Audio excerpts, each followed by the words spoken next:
Hello, my name is Caden, and today I'm gonna do kind of a review video again, but no, it's not. It's not gonna be featuring my Bonneville. It's gonna be featuring my new purchase, which we're gonna walk over and reveal. All right, here we go. Yep. If you don't already know what it is, this is a 1990 Oldsmobile 98 Regency with the Brougham trim package. This car has 103,000 miles. I bought it for 500 bucks. It does run, but it is a project car, and I'll go over the reasons why in a little bit. Body is pretty straight. It will need a paint job eventually. Trunk badge fell off, still in the car. The headliner sags pretty good on the inside. I do have all of the factory wheels. However, center caps, this is about the only one that's in good condition. So not something I'm worried about at the moment. It will need tires. That is one of the things it does need. Besides a good wash, I do have one of the original ones in here. And as you can see, blue interior, blue on blue. Power windows, power locks, ashtrays in the back doors, all the doors except the driver's side one.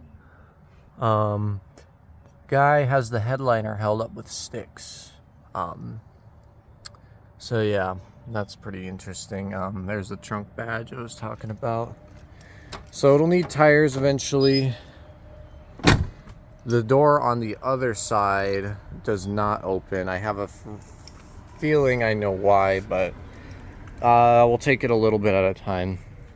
3800 engine, which looks cleaner than I've got it. I've since already started doing some work to it.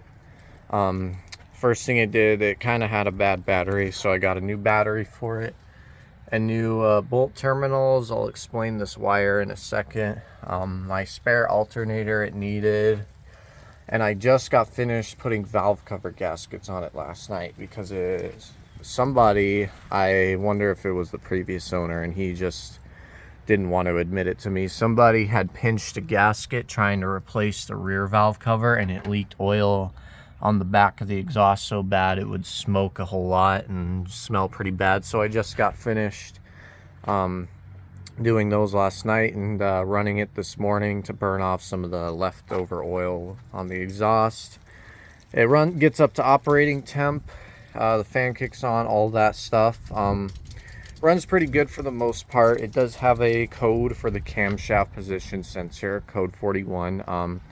I had swapped the sensors with my Bonneville onto this one and to no avail. I'll probably double check the wiring harness, but I'm probably betting at 100,000 miles it's probably on the original timing chain, and it's probably going to need a timing kit, which isn't a huge deal. They're actually not too terrible to do on this engine as long as you don't get broken bolts or anything like this one had last year.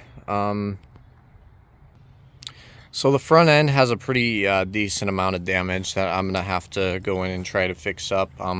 I've already got a grill ordered for it. Bumper, I'll probably have to take a trip out of state to find myself one of those. He said he hit a deer with it, which I don't doubt at all. So see, this whole underside is pretty jacked up, and this radiator support here is kind of bent out of shape too. I'm gonna try to pull some of this damage out or bend it straight. Worst case, I remove the condenser, even though I don't want to do that.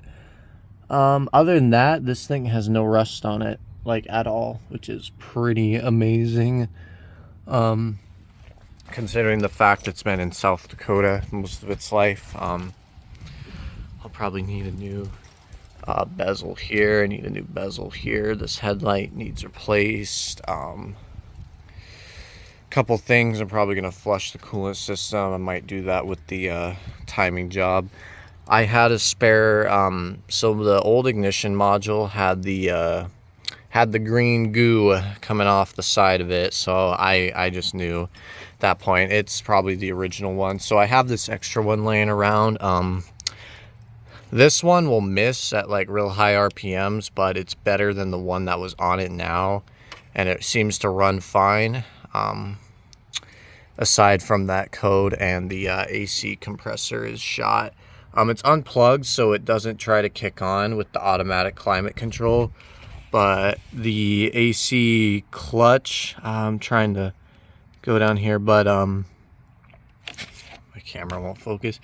But basically, the clutch is like broken, and it just kind of sits there and spins a little bit at a time while the car's running. It makes pretty terrible noise. So not the greatest. Let's go around to the other side. Air ride suspension, currently unplugged because the seller said it was drawing the battery, but I think it's probably because he had junk. He had a bad battery with junk terminal connectors. He was just connecting them with pliers. Not very solid connection. So, and plus the bad alternator. So I wouldn't doubt if it was just those bad components drawing the with that air ride. It was probably just killing everything off, but maybe not. Maybe I'm wrong. I'll mess with it a little later, but for now I'm gonna leave it alone. Go to the inside. Door hinges need a little love, just some love. So here we have the power windows, power seat controls, and power mirrors. The power mirrors are kind of intermittent, but it might work. Oh, I think it did. No, I think if it did, it only did it for a second. Oh wait, it's because I had the wrong one selected. No, we're not going to work today. Oh, that one moves. It's just kind of intermittent. Doesn't always work. Probably just I'll check the wiring on that. Passenger side also has the power seat controls along with the ashtray. Chrome ashtray, kind of cool. No cigarette lighter. It looks like he also the wires are cut to it for some reason. Original radio, not the original speakers. They all kind of sound like crap though. He said he just threw whatever he could find in it. This I mean, I like these cassette decks. I'll probably keep the actual deck. However, I will probably upgrade it in the future. Auto climate control, original floor mats even. This switch, interesting fact, that wire I had mentioned about the battery, near the battery, it's for the blower motor actually. So if I flip that on, it'll actually turn the blower on, even though the car is off. So that's that. And we have the digital display cluster.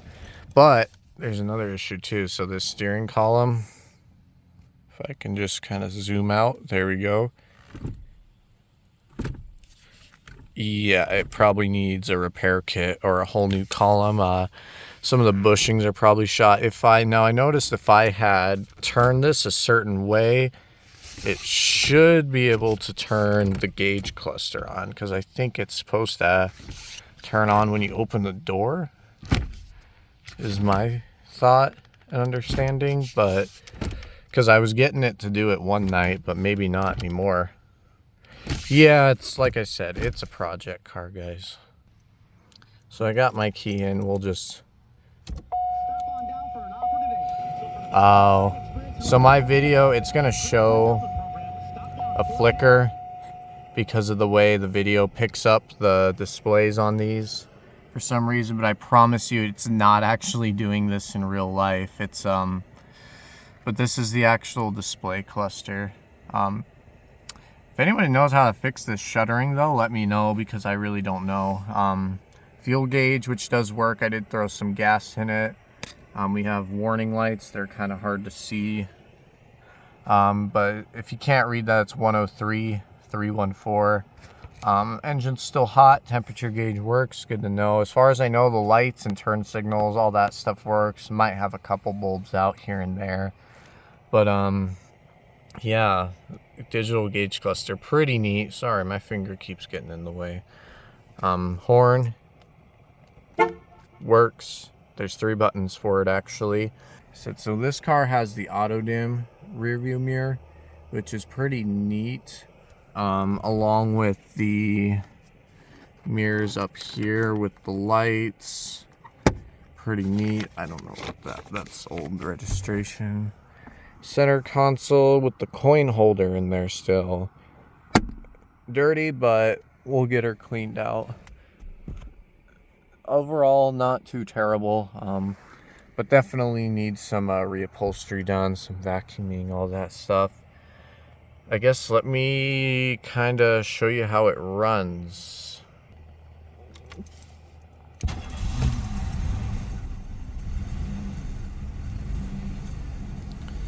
Starts up. It's not perfect. It probably needs some tuning up anyway. Service engine soon, fasten belts. But it was running fine. And you can probably already hear the noise I'm talking about with the AC. AC compressor is noisy.